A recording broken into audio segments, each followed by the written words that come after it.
Hello, everybody. Hang on just. Hello, everyone. Thank you so much for joining us. My name is Ed Herzl.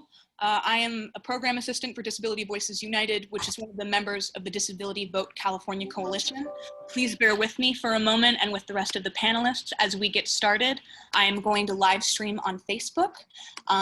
While I am starting that, I would like to make everyone aware that Spanish translation for this webinar is available on a back line. And I would like to ask Lorna Silva, our fabulous translator at this time, to step in and explain how it's possible to access that. Para las personas que hablan español, pueden escuchar la interpretación simultánea al español llamando al número 551-241-6310. De nuevo, 551-241-6310. No se necesita código de acceso. Gracias. All right, thank you very much, Lorna. And before we get started, as we're still trying to live stream, I would just like to make everyone aware that if you have a question for Lanira Murphy, I would, sorry, a little tongue-tied. Could you please enter the question in the Q&A section so that they can be saved for our panelists to read? The chat moves quite quickly. Please only use the chat as an alternate to the Q&A. You can find the Q&A utility in the bottom of your Zoom window. It looks like 2 gray chat bubbles. And at this point, I would like to turn it over to Steve, who will be sort of our master of ceremonies for the afternoon. Thank you. I wouldn't say master. Thank you so much, Ed, for all you've done to bring us together. My name is Steve Miller, and I am a member of the Disability Vote California, which is a fantastic collaboration of I believe there were up to 36 organizations statewide, all committed to one mission, and that is to see the greatest turnout and the most potent voice in the coming elections that the disability community has ever had and ever experienced. In order to do that, we are working on a statewide basis, on individuals and organizationally, to create tools, to create access in every possible way to reach out into every corner of the state and make sure people know they not only have a right to vote and be part of this American experience, but they have a responsibility too. Because one thing we know is that people that live real lives daily fighting and overcoming challenges, they have the values that we need to be represented in the public arena. And so it's important that our community turn out and vote. I think it's important to the entire country and every part of our country that people with disabilities fulfill their responsibility and their opportunities to take part in this democracy.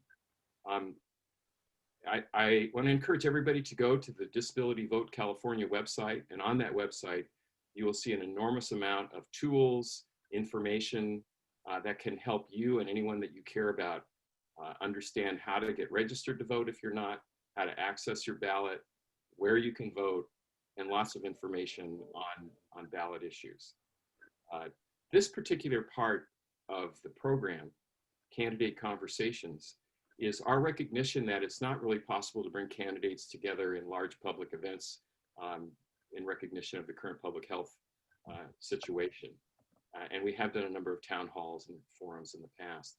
But instead, we're inviting candidates for county office, state office, congressional offices to meet and have conversations, candid conversations with members of their community on a one-on-one basis. That way, we can listen and watch as people who want our votes and are running for public office talk with us about their views and their values about the issues that are important to us. Our bread and butter issues, our kitchen table issues. That's the best way to make sure that our vote really counts. It's important to know that we're an entirely nonpartisan collaboration. Each race that we've approached, we've sent identical letters of invitation, basically at the same day and time, and made ourselves very flexible in terms of the possibilities for scheduling. As candidates respond to us and accept the invitation, we work with them individually to find a time and a day that works. We find a group of constituents in their local area to participate in the conversation, and we go forward. These are recorded, so it will be not only possible, but we really encourage you to share these with your friends and with your neighbors once they're recorded and made available online. And I think I've taken up just about enough time talking. The real stars are members of the community and our candidate, Ms. Lanira Murphy. So with that, I would like to ask Jessica Gould to start us off with the first question. Hello. Hello, this is Jessica Gould. Ms. Murphy, I'd like to know what your experience is professionally or personally with the disability community, specifically intellectual and developmentally disabled individuals. Thank you. Well, first of all, as a teacher and educator for the past 10 years, I've gotten the chance to work with students with disabilities and in my classroom, also interacting with their parents and guardians and coming up with the best plans for them to make sure that they have an equal access to education and equal access in the classroom.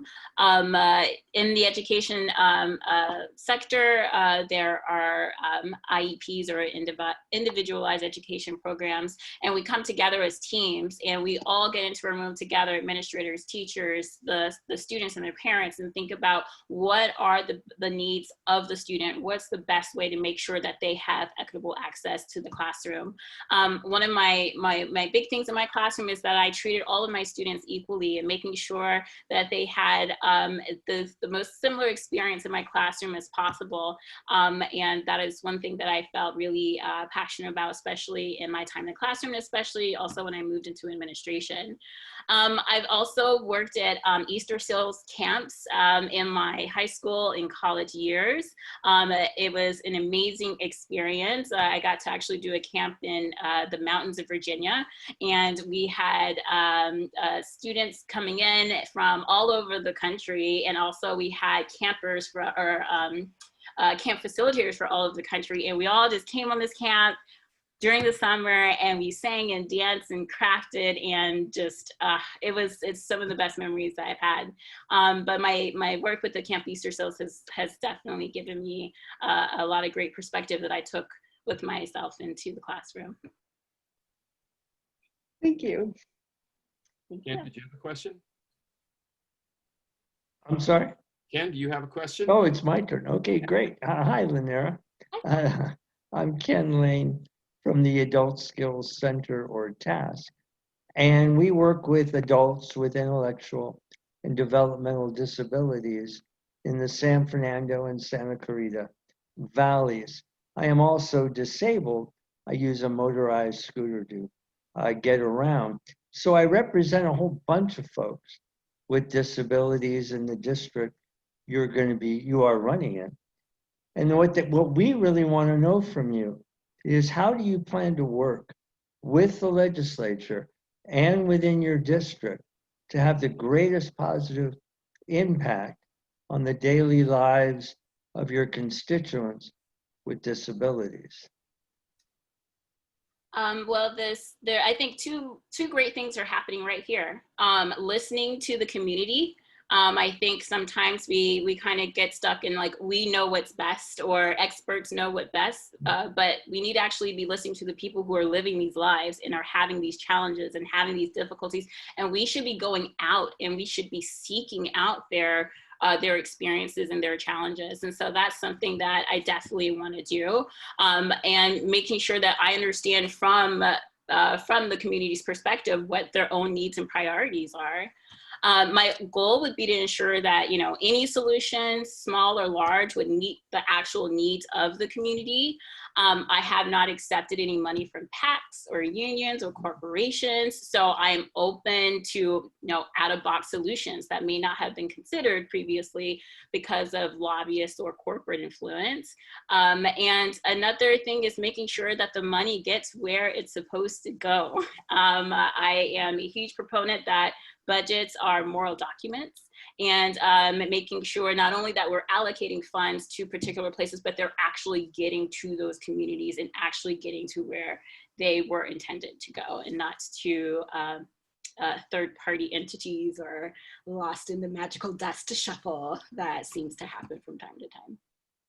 No, I appreciate that. I really encourage you, no matter what, to really reach out and come to organizations like TASK and UCP and all of them, so you really get a real good understanding of the kinds of things our guys face, our staff, all of that. You'll get a much better, even a better understanding of all that's going on. So that's great. Thank you, Linda. Thank you. Hi, Lenora. My name is Sharroll Jackson. I work in the San Fernando Valley at New Horizons, which is a nonprofit, and we serve individuals with special needs. I'm also a parent with a son who has special needs. And so I'd like to talk to you about community living support systems, just ask you a quick question. I'm sure you're aware that the disability community has worked for many years to implement the historic legislation and Supreme Court cases, such as Olmstead versus LC, the Medicaid Home and Community-Based Services Waiver Program, the Americans with Disabilities Act, and California's Lanterman Act. So people can live in the community rather than institutions. But the right to live full lives with equal opportunities is only as strong as a commitment to enforce laws and fund essential support services. Where do you stand on this issue? Thank you. That's a great question. As a teacher in the classroom, I saw firsthand the lack of funding for the special education population of students in the schools, and how that, you know, these students needed these services, and we need to do as much as we could to make sure that we provide them. And so I will definitely promote policies and funding for home and community-based services. And just as the Supreme and state courts have affirmed, you know, people with disabilities should live in and be a part of the community. You know, sometimes I live in Panorama City, and sometimes I'm in Plaza del Valle, and I'll see some of the disability home communities. They'll bring people there so that they can interact, go around and walk and shop and things of that nature. And like, they should be out in the community. They should be able to interact with their peers. I believe that it is the government's duty to ensure that care is given and funding is adequately provided for in our budgets. We have a continuing responsibility as a community and as taxpayers to ensure that these funds are properly utilized and analyzed to ensure that our neighbors and families are given the care that they need to live independently. So I guess to answer your question, I will promote and also educate. I think as an educator, I'm always about how are we informing the community? How do we let people know that these things are accessible? Hey, like what's going on at Plaza del Valle? Let's, you know, get around as a community, like educating, funding, and making sure the funds are getting where they're supposed to get. Wonderful. Thank you. Thank you. Andrew? Hello, I'm Andrew Morris. I work for UCP. I have for the past 10 years, actually, providing direct support for people with disabilities. I love the work that I do and the people that I work with, and I can't really imagine not doing this kind of work, but it is impossible to really live on the wages that people are paid for to provide direct support services. Something has to be done soon to allow people to earn a wage that will pay for rent, food, other essentials, or people like me will have to leave the work and leave the people that we care about in order to survive ourselves. If you are elected, what will you work to fix this critical issue? Well, I think that the income inequalities is something that I dire across the board, and something that needs to be addressed. And what you said touched on so many things. The rent prices are just, I mean, I can barely afford to live where I live. And we need to make sure that we are, you know, instilling policies to, one, make sure that everyone is being compensated at a livable wage, making sure that we have affordable housing so that people can actually afford to live in the communities that they want to work in. There was a point in time where I had to, drive an hour and a half each way just so that I could live somewhere I could afford and then go work where the work was. And so making sure that we're supporting livable wages, we're supporting making sure that there is affordable housing, and we're supporting businesses and making sure that it's easy for them to start up, and we have this entrepreneurship and kind of get these wheels a turning, because it's not working. Or in my opinion, where I'm living, it's definitely not working.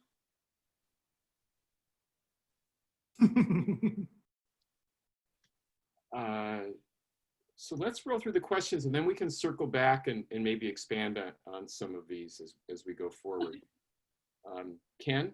Oh, excuse me, Jessica? Okay. Hi, Ms. Murphy. It's Jessica Gould again. So a lot of people who are disabled receive services from Medi-Cal. And as a person myself, a couple years back, I lost my doctors due to changes in Medi-Cal statute, and it took me years to get them back. I had serious medical conditions, so I had to go to ERs to get them treated. I basically went through this really crazy process to even get the care I needed, and it took me 2 years to get this done. My question to you is, what will you do to help people with chronic medical conditions that rely on services like Medi-Cal to get the medical attention they deserve? And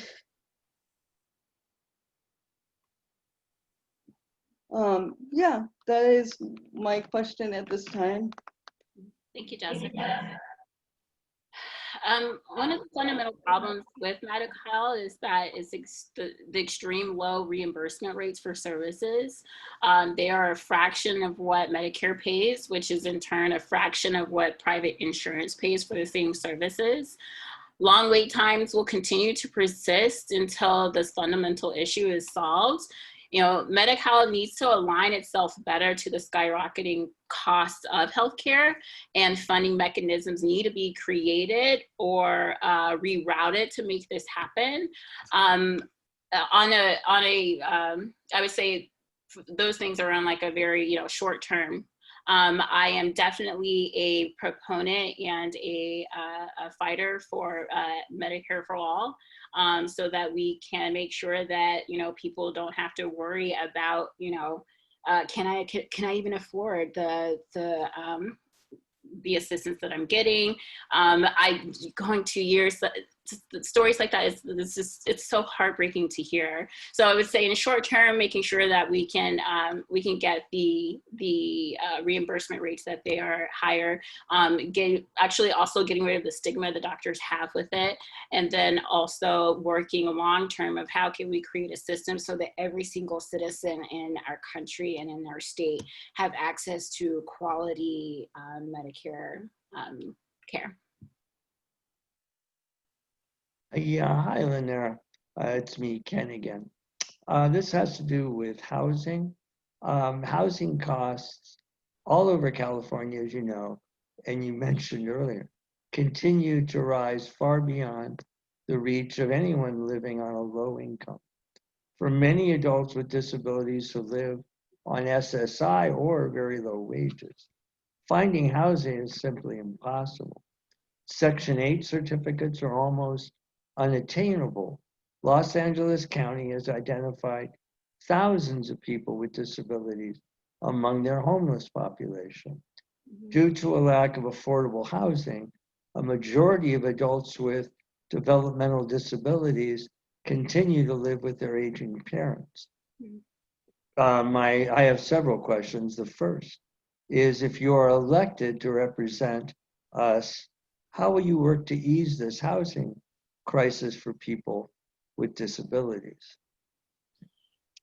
Well, affordable housing and the related homeless crisis is in my district are some of my biggest concerns. You know, just driving down Van Nuys, around the corner here in Panorama City, you could see just how big of an issue this is. I think it's a human issue that should be addressed humanely.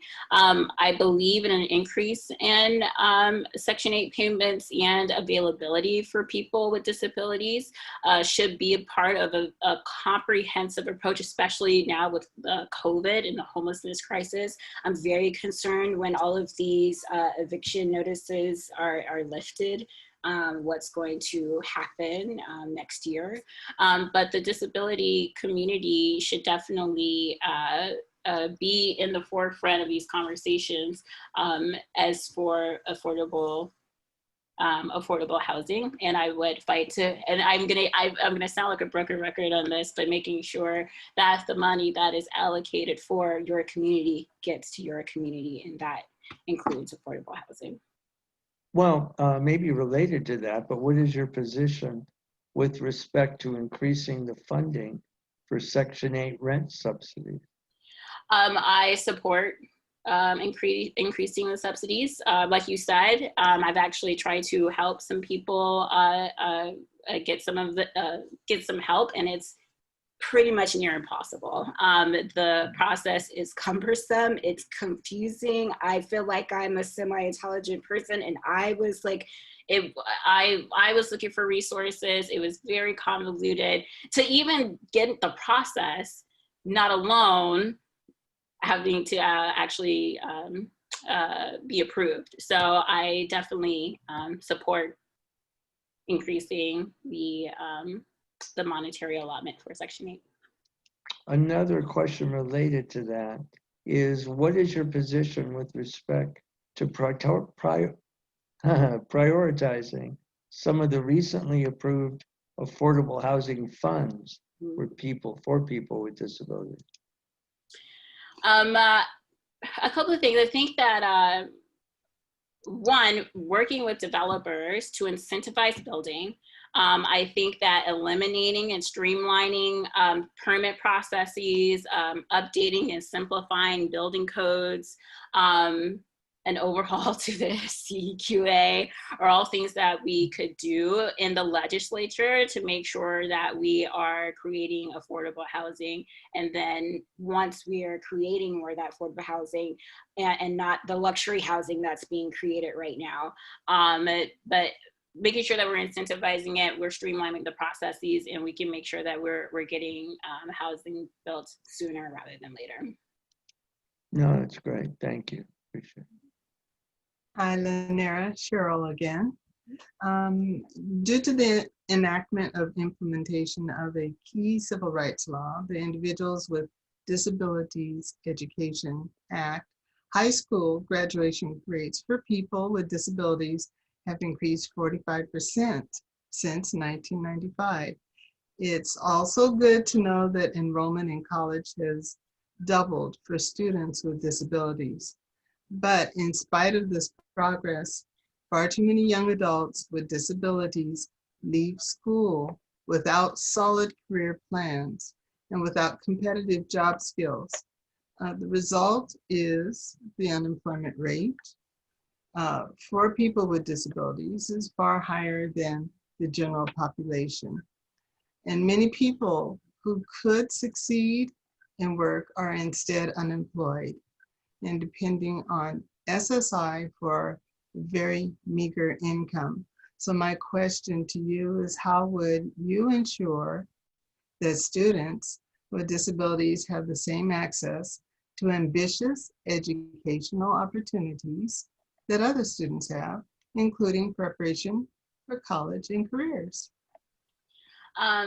Well, as you know, I'm an educator and a teacher, and this is something that's really true to my heart. I believe that we need to get a little bit more creative with education and how we are trying to just pit you know, one size fit all, kids in boxes, insert here. That's not how it works. I think that a couple of things, I am definitely a proponent of CTE. I think that I'm really happy that the state started moving in that direction, but we need to actually start in, you know, utilizing these programs in our schools. You know, students should be, we should be opening up opportunities to to apprentice, and we need to offer up opportunities to learn skills in class, in the community. I would like to partner with the communities and partner with the schools and setting up programs for our students so that they are getting those hands-on skills and jobs when they graduate for high school or they go to college, and making sure that they have tangible opportunities. I will say, and I will totally admit, as a teacher, I was guilty of this too. You know, we have career day and it's like, okay, lawyers, doctors, teachers, and we're done. You know, no. The list is long and varied. We need to educate our students. And then one other thing I'm really passionate about, especially too for the disability community, is we need to teach our kids financial literacy. We need to teach our kids financial literacy. The kids get out of school and they don't know how to pay their bills or balance, they don't balance a checkbook anymore, but to handle their finances. And because of that, they're taken advantage of. They get out of high school, they're taken advantage of, and there's not enough resources, and we did not prepare them properly for what's to come. So CTE courses, apprenticeships, thinking outside the box, communicating and connecting schools and people in the community to make sure that they know what the possibilities are, and exposure to different types of jobs and opportunities that are out there. Thank you. And following up to your statement about that financial education that they need, how would you work with the legislature to improve employment opportunities for people with disabilities? I think working with the legislature, well, first of all, I think that there should be financial literacy education requirements across the board for all students, especially students with disabilities. But working with legislators to promote these type of programs, incentivizing small businesses and large businesses of working with communities in the high schools and the colleges, and making sure that we're connecting. Sometimes it baffles me, you know, we have all this technology, we know all these things, and like the connectors seem to be off sometimes. And the educator in me is like, okay, how do we educate? How do we give this access? How do we do this? And I think part of the legislature's responsibility is like, okay, we passed all these bills, our hands are done, and we're done for today. No, now we need to make sure that as a representative for this community, I come back and let my community know, this is what we did, this is the access you have, let's get you contacted and connected with the people that you need in order to get it. Thank you so much. And then one more follow-up question about employment. There's a great evidence that with just modest accommodations, the majority of people with disabilities can become successful and productively employed. A key to increasing employment opportunities is employment partnership, employer willingness to make modest adaptations that eliminate barriers without compromising productivity. California state government, through all its operations and department services and its private sector vendors, is among the largest employers in the state. Wouldn't it be great to have California's government itself make a commitment to become leading employer of people with disabilities in the state? And if elected, would you lead an effort to see that California becomes the leading employer of people with disabilities? Yes, yes, yes, yes, yes. There was a student of mine who was on the autism spectrum, very high functioning, and he graduated from high school, and he he struggled. He struggled with getting a job, and he wanted to work, and he wanted to provide for his family, and he wanted to be, you know, amongst his peers working. And part of the what you said is the stigma of hiring someone with a disability, and understanding even how to give accommodations or what those might. They think, you know, oh, accommodations, I'm gonna have to spend money. It's a no, instead of going out there and trying to educate themselves in the public. So what he loved, oh gosh, is it manga or Jenga, the Japanese drawing?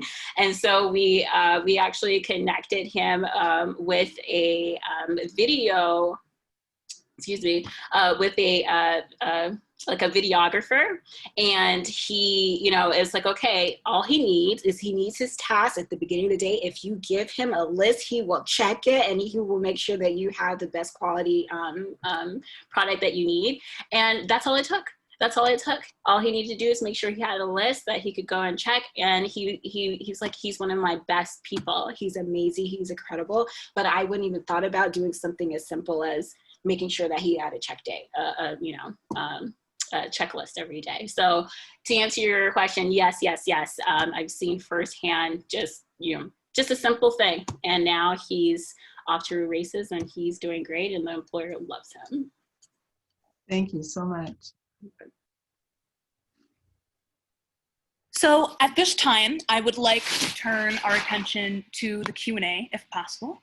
And I'll voice the questions of constituents. The first question I have 3 questions actually from Betty Partita. Her first question is, what do you plan to do for people with disabilities and housing? I know that we've sort of addressed that previously, but I'd like to know if there's anything that you would like to add that we haven't touched on yet. I would say one thing I would like to add that I didn't talk about earlier is just also making sure accessible when we are building buildings, that they're built in mind for accessibility for all different types of abilities, and making sure that, and that's not even just getting in. I think sometimes people just think that's getting in the house. No, it's actually how the house is laid out. You know, we have these codes, but we need to make sure that we're thinking and designing in a way that is inclusive to everyone. Thank you very much. Her second question is, will you bring any resolution for those with disabilities to buy a house?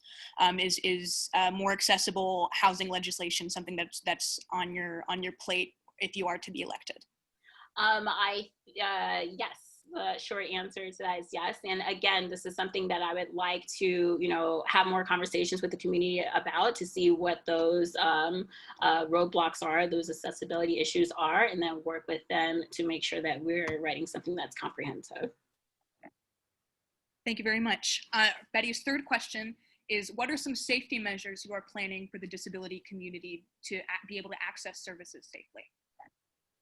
I'm sorry, could you repeat that? My thing went out. Yes, absolutely. Betty's third question is, what are some safety measures that you are planning for the disability community to be able to access services safely?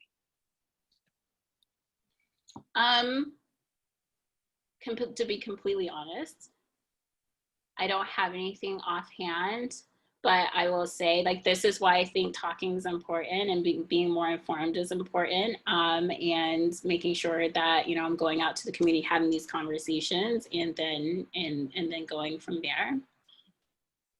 Thank you. I appreciate that. I have another question from Femi Omowole. If elected, how will you advocate for the population that we serve and create empowerment through self-advocacy? Femi, I just want to say I really like this question as a self-advocate myself. I think, well, I know I sound like a broken record. Education and educating the populace, and making sure that everyone is aware of what things are out there, resources are out there, and connecting people. I feel like there's so many, especially here, the district's so big, and there's people doing amazing things in their pockets, and making sure that we know, like, who's working, bringing those people together, and educating and educating as much as possible. Thank you very much. I'd like to turn it back to Steve at this point. Okay. Jessica, you have a question on public transportation? Yes, I do. Ms. Murphy, a lot of individuals with disabilities are feeling isolated either because of lack of transportation or even the current circumstances with COVID-19. I would like to know, and I'm speaking specifically of public transportation, not only buses and trains, but also access services. I would like to know what you are going to do to help improve this problem. Public transportation in the valley is much more limited than it should be. It has gotten better in general over the past 20 years, but more rail, bus, train lines are needed. Again, funding is paramount here when discussing projects of this size and nature. And also with all the things that are going on, they can stretch for 15 years or more.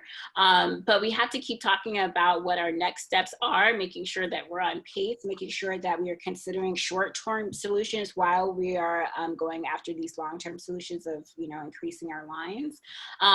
20 years ago, Uber and Lyft were not even an option to be considered, but they have filled a necessity for an on-demand transportation that is more affordable than a taxi. Demand shifts, and the only way to respond quickly is to actually stay personally involved with the community, going to community meetings, going on the neighborhood council meetings, metro meetings like this one, and making sure that you're listening to all those touchstones. And that's what I would want to do. I would continue to attend meetings, continue to reach out, continue to monitor, and ensure that the voices of my constituents are heard in Sacramento. And, continue, it needs to be a two-part thing, short term while we're working on the long term of bus and train lines and et cetera. I have a follow-up question to that then, because systems like Lyft, especially, and Uber and all the affordable taxis, quote unquote, no taxi has as many accessible vehicles as they do regular vehicles. Is there anything within your power to improve those types of options for people with disabilities? I think that what we could do as a legislator is incentivize companies and organizations to make sure that they're supplying those types of vehicles that are more accessible. I think that, making sure that we're just keeping it on the forefront, making sure that we keep talking about it, making sure that we're following up on it and incentivizing it, so that organizations and whatever the companies are aware of the issue, and then they're incentivized to supply the issue. Thank you. Thank you very much. At this time, I would like to open up the back Spanish line for questions. So I'd like to ask. There are no questions in Spanish. Thank you, Lona. Okay, never mind. I'd like to turn it back to Steve at this time. Folks, if you don't mind, I'd like to jump in and just ask maybe one or two follow-up questions. Lanira, over the last several decades, I've had the opportunity to work shoulder to shoulder and arm in arm with all of the people that are participating in this panel discussion with you. I've seen them go to Sacramento. I've seen them stand in long lines at committees. I've witnessed them give their tears and their sweat and their anguish and everything they have. And almost always it's to try to fight off some horrible measure that was going to cut into their rights and cut into the support systems that allow either themselves directly or their loved ones to have a chance to succeed. And when I listen to all of your really wonderful responses, I can't help but feel that we know we have a lot of friends in Sacramento, but we don't really have a lot of champions in Sacramento. We don't really have a lot of people that say, I'm going to get up there and I'm going to get on the Health and Human Services Budget Subcommittee because there's something I want to do about this. We do have some from the San Fernando Valley who have stood with us. And I think we're very proud of those relationships. My question to you, after listening to you basically say all the things we want to hear from you in terms of social justice and progressive ideas, is there room in your agenda if you're elected, to find one or more of the issues that we've talked about to champion, to say, I'm going to use some of my limited number of bills. I'd be willing to fight for a budget increase for this. I'd be willing to make this one of those priorities that every once in a while I'm willing to go to the mat for. If there is, tell us which one that might be, or those that they might be. If there isn't, why don't you let us know how we might be able to work with you between now and election, or after election, or sometime in the future, because I do think that you're going to be somebody in this community for many years to come that we want to know. How we can work with you so that when we hear you and see you, we know you have the fire in the belly for the things that are so important to us. That's amazing. Sorry, I'm just really, but I think for me, well, first of all, I want to say that I want to go to Sacramento, not to be quiet and docile in the corner. I'm going there to cause a ruckus. And I want to make sure that I'm causing a ruckus for my community. Like I said earlier, I don't take any special interest or PAC money. I have no allegiance except to the constituents in this area. I think two things that are dear to my heart are education. So making sure that the education for students, especially with students with with disabilities, have access to a quality education, and that they are being prepared when they graduate. And then the second thing is employment, making sure that, you know, obviously to be able to make money and to you know, have a sense of belonging and purpose is really important. So that's something that I definitely would feel very passionate about. I think that, well, one, I would love to continue having conversations with you and with the organization to hear and listen about, those are two things I think are important, but what are actually the things that are important to people who are living in the community with these issues, and letting me know what those are, and us being able to dialogue in a conversation. And I'm open to, like I said, out of the box thinking. I'm open to, and, you know, I'm not going to Sacramento for pompous circumstance. You know, if I get elected, I'm going to go up there and I'm going to make a lot of noise. And if they get rid of me, you know what? I'll go back being a teacher. It's not, I'm not going to Sacramento because I want to be senator one day. That's not what this is. And so because of that, I'm not worried about, you know, who who doesn't like me because they might want to endorse, you know what I mean? So I'm going up there because I want to fight for the needs of my constituents. I would love to continue to dialogue and let me know what those things are, making sure we're prioritizing to see what are the things that need to be on top of the list, second on the list, and definitely dedicating some of my bills to that, and holding me accountable to my words. Hey, Lanira, you said that you were going to do these things, you didn't. And we're going to either fire you because you did not say you were, or we're going to bring this back to the forefront of the conversation. So there are a few like small but substantive things that people, if they're elected to serve, can do that let us know that we have somebody who is going to try, who is going to work hard for us. And that is asking for committee assignments that are really critical.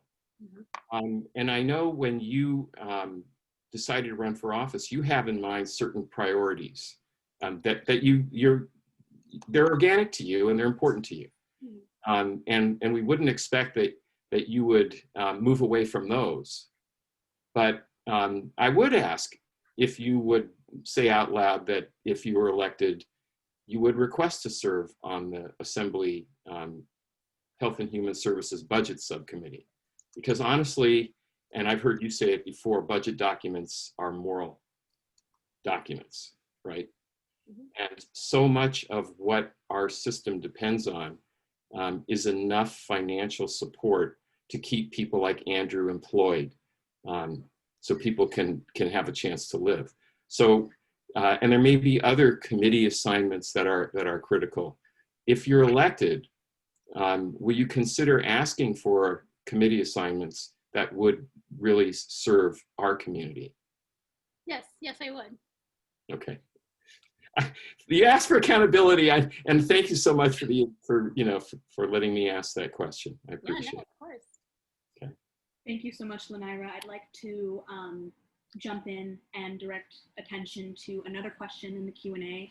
Femi asks another excellent question: how can your office educate the community and local organizations to support our population if elected? So you've spoken a lot about education, and I think that that's right on. How would you do that if elected? So a couple of ways. One, I think going into the schools and making sure that we are educating the students, and then the parents. That's a great way to access parents as well. So working and partnering with the schools to make sure that we have those, are able to fold some of those educational things into not only lessons in school, after school programs, and then also, like I said, with the parents. Also going out into the community, you know. I know no one wants to walk around San Fernando Valley in the summer in 120-degree heat, but sometimes that's what we have to do to make sure that our constituents are being heard. And going to their homes and talking to them. We can do also mailers, investing in mailers, because people read their mailers. Also, I think one thing and this kind of folds into this is, you know, the legislature passes these bills, and there's a website you can go to and you can read them, and it's like reading Latin. It's Greek, it's Latin, it's all other languages that I even have difficulty understanding. And I really want to create something of either like a portal or a website where people can go. It's comprehensive. We're not going to be taking away what the true nature of the law is, but it's written and it's accessible in a way that people can actually understand them, and therefore can hold people accountable to them. Because right now I feel like, you know, they're written in lawyer speak and only lawyers understand that stuff. So making the language more accessible, going into the schools and the communities, and actually going into people's homes and educating them there as well.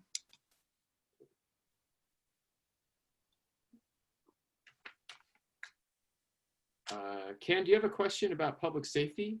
Yeah, I do. Before I ask that though, Lanira, you said your name differently than I said it. How did you say it? It's Lanira, the I is Lanira, I knew it was a pull. Anyway, to jump off of what Steve was talking about, your energy and your commitment to working specifically with all elements of the community and educating, and it's just terrific. I'm wondering though, also, what about working with fellow legislators, fellow assembly people? Because one of the things I know in my advocacy work, it has so much to do with the communication. It's having, like Steve said, having champions on our side to educate the other legislators and to let them know this is why this particular bill is so important. This is why the cuts to services are so devastating. What kind of experience do you have doing just that kind of thing, that kind of communicating with peers and colleagues, that sort of thing? And what do you think you could bring to the legislature? I think that's always a great question. People ask me this, especially since I'm not taking PAC with corporate money. They're like, okay, well, what leverage do you have? And it's the human leverage. I have a master's in political communication. So this is also part of my educational background. And just working in a classroom with 7th graders will teach you amazing things. First of all, there's nothing anyone can say to hurt my feelings at this point. But second of all, you have a classroom of 30 kids who are at different levels and different backgrounds and it's about communicating to them in a way that, you know, everyone gets the lesson. I'm also on my Panorama City Neighborhood Council as the treasurer. I'm also on the Budget Advocates as their treasurer. And let me tell you, that has been also a very fun, interesting ride as well. But I am the type of person who's willing to do the human work. I think that's really important. And being that champion, I think when people know better, they'll do better. And if they have someone who is there saying, hey, this is why what you're doing, we need this, having that different perspective and being willing to open my mouth to say it, which I would be willing to do. And I think that creating those relationships and working with people, also bipartisan, that's something I'm huge about too. That doesn't usually give me a lot of likes, but I think we should be considering all perspectives. And I'm there to listen, I'm there to communicate, I'm there to educate, and to let people know or remind them constantly of the things that I'm, being a champion for. No, it's great information to have. My question is really about public safety regarding the treatment versus incarceration of folks. So the unfortunate, as it's written here, the unfortunate reality is that there's far too many people with mental health conditions become engaged with the criminal justice system through police, jails, and prisons, rather than being diverted to effective treatment services and supports. How would you work to reduce dependency on the criminal justice department and increase productive and effective treatment approaches for people with mental health conditions? I heard earlier question on another, just from African American young man who had interactions with local police, and it was so upsetting, so concerning. I know our guys at TASC have had similar situations, so it's really an important issue. So what is it that you, as an assembly member, can do to address this issue of dealing with the police and just the whole criminal justice system? No, that's a really salient question. We need to start by reducing the scope of what police officers respond to, and allocate those budgetary resources to trained mental health response units and better training for times when police are required to respond. Denver, Miami, and Houston have demonstrated that a systematic partnership between police and mental health services can work effectively, and create a situation where citizens with mental illnesses get the help they need, and violence and arrest become less frequent. And so I definitely would look to some of their policies and how they've created this dynamic, and lift some of that, and then also obviously tailoring it for what we need. But yes, we need to reduce what their responsibilities are. They're not mental health trained professionals. I have a pen in my hand. One time I was at a school, and there was a student who was having suicidal ideation, and we had to call the PET team, and we were there until 8:30, 9 o'clock at night, waiting for them to come and be able to help her with mental health services.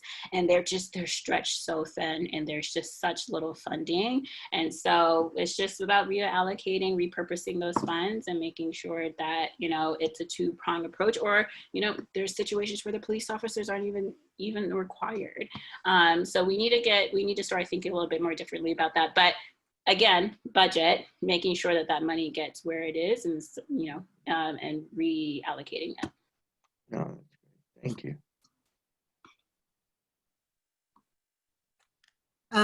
Lanira, a follow-up question to that.